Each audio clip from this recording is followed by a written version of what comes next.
अस्सलाम वालेकुम, जय हिंद साथियों। आज एक वीडियो सामने आया है जो अब्दाल अंसारी साहब को वहां की डीएम साहिबा कह रही हैं कि तदफीन करने के लिए सिर्फ 3 लोगों की इजाजत दी गई है। यहाँ पे नहीं है कि आप कहिएगा कि 3 लोग मिट्टी देंगे। हाँ हाँ, कुछ भी हो, आप हमारी मट्टी देने के लिए हमको तो आप करिए। आपने परमिशन थोड़ी आप करिए। लगाने की। मट्टी देने के लिए अपने धार्मिक प्रयोजन के लिए किसी परमिशन की जरूरत नहीं है। कस्बा थोड़ी मट्टी देगा भाई, सब परिवार के लोग दें। कस्बा नहीं, जहाँ के भी कोई मट्टी देना चाहेगा वो देगा।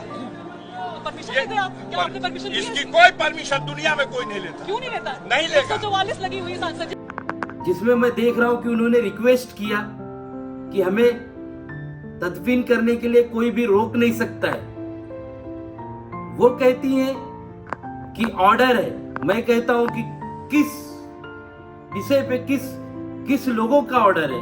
वो कौन लोग हैं जो ऑर्डर करते हैं? सिर्फ और सिर्फ आप मुसलमानों को प्रतिबंध लगाने के लिए ऑर्डर लेकर के आते हो, आप कानून का इस्तेमाल करते हो। बाकी लोगों के लिए कानून कहां जाता है? जब ये राजा आता है मुंबई के अंदर, मुसलमानों को गंदी गंदी गालियां दे करके और परमिशन लेके आता है कोर्ट पे, कोर्ट का परमिशन लाने के बाद लोग जय श्री राम का नारा लगाते हैं। हम अपने बड़े और बुजुर्ग का तदफीन करने के लिए भी हमें अधिकार नहीं है इस देश में। हमारा मुल्क है, हमारे मुल्क में हमारे लोगों ने आजादी के लिए कई कुर्बानियां दी। अब वो कुर्बानी जाया नहीं जाने देना है। मैं कहना चाहता हूं उन सेकुलर लोगों से जो हमारे देश को जब जरूरत पड़ता है तब सेकुलर के नाम पर, वोट लेने के नाम पर आगे आकर के मुसलमानों को एकजुट करते हैं, और जब मुसलमानों पे अत्याचार होता है, जब मुसलमानों पे दुर्व्यवहार होता है, तब वो सारे लोग अपने बिल में छुप जाते हैं। ऐसे लोग, ऐसे नेता लोग किधर गायब हो जाते हैं जब मुसलमानों की बारी आती है? क्या हम अपनी जब लड़ाई खुद ही लड़ने के लिए काबिल हैं, तो फिर आप लोगों को वोट दे करके और आप लोगों को नेता मान करके हम जैसे लोगों को क्या जरूरत है? मैं कहना चाहता हूं मुसलमान भाइयों से, अपने मुल्क के मुसलमानों से कहना चाहता हूं, क्या आप उस कुर्बानी को भूल गए आजादी के, जो हमारे उलमाओं ने, हमारे बुजुर्गों ने दी थी? अब हमें मौका मिला है कि हमें एकजुट होकर के आवाज उठाना चाहिए इस फिरका परस्त ताकतों के खिलाफ। आज एक मुख्तार अंसारी मरा हुआ है, कल देख लेना ऐसे कई मुख्तार अंसारी को टारगेट किया जाएगा। लेकिन मैं कहना चाहता हूं उन फिरका परस्त ताकतों से कि एक मुख्तार अंसारी नहीं, कई मुख्तार अंसारी पैदा हो चुके हैं इस मुल्क के अंदर। अब देखना इस बात का है कि जोर कितना बाजुए कातिल में है। मैं कहना चाहता हूं सभी हिंदू, मुस्लिम, सिख, ईसाई और हमारे सभी भाइयों से कहना चाहता हूं, आज मुसलमानों पे जो रोक लगाई जा रही है, जो उनको खामोश किया जा रहा है, और आप सोचते हैं कि हमें सिर्फ मुल्क में दबाया जा रहा है या हमें इस कहीं ना कहीं जो मुल्क में हमें प्रताड़ित किया जा रहा है, ये सिर्फ मुसलमान ही नहीं है मुल्क के अंदर जिसको प्रताड़ित किया जा रहा है।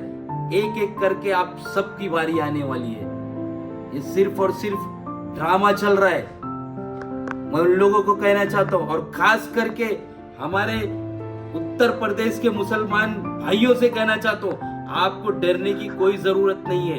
आप संविधान के तहत, आप हमारे कानून के तहत पूरी तरह से आवाज उठाएं। आज देखिए मुसलमान के उलमाओं पे भी कहीं ना कहीं लांछन और उनको कोई केस में फंसा करके उनको जेल की सलाखों में बंद करके उनको भी मारने की साजिश की जा रही है।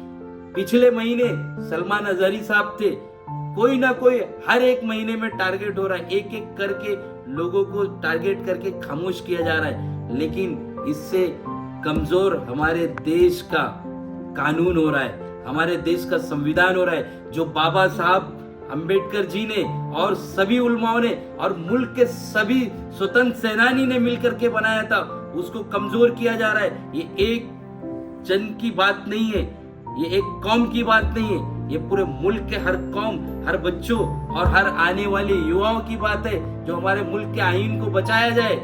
मैं कहना चाहता हूं कि अगर आप लोग इसके खिलाफ आवाज नहीं उठाए। और ये सोचते होंगे कि सिर्फ एक कौम है, एक मुसलमान है, तो नहीं दोस्तों, ये एक कौम की बात नहीं है।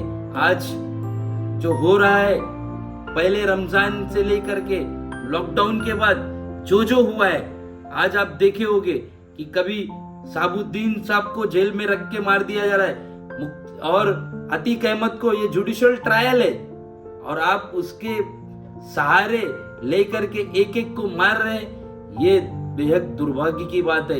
इतिहास कभी भी एक तरफ नहीं रहता है, इतिहास पलटता है। इतिहास जब दोहराएगा तो ये जरूर सोच लेना कि इतिहास गवाह रहता है, हमेशा बदलाव होगा।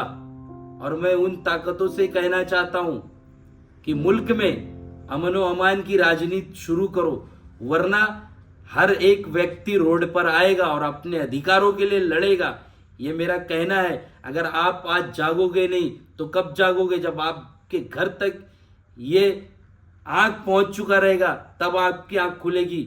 बस इतना ही कहना चाहता हूं मुसलमान के सभी नेताओं से, सभी जो सोशलिस्ट है उनसे कहना चाहता हूं, आप कम से कम अगर वहां जाकर के किसी के मैटर में लड़ नहीं सकते हो तो आप अपने घर से एक एक वीडियो बनाएं, और इस ताकत को रोकने के लिए, ताकि सारे मुल्क के लोगों को समझ में आए कि हम ऐसे फिरका परस्त ताकत के खिलाफ है, और ऐसे फिरका परस्त ताकतों को कुचलने के लिए हम खड़े हैं। कम से कम अपनी साहस दिखाने की जरूरत है। जय हिंद, जय महाराष्ट्र।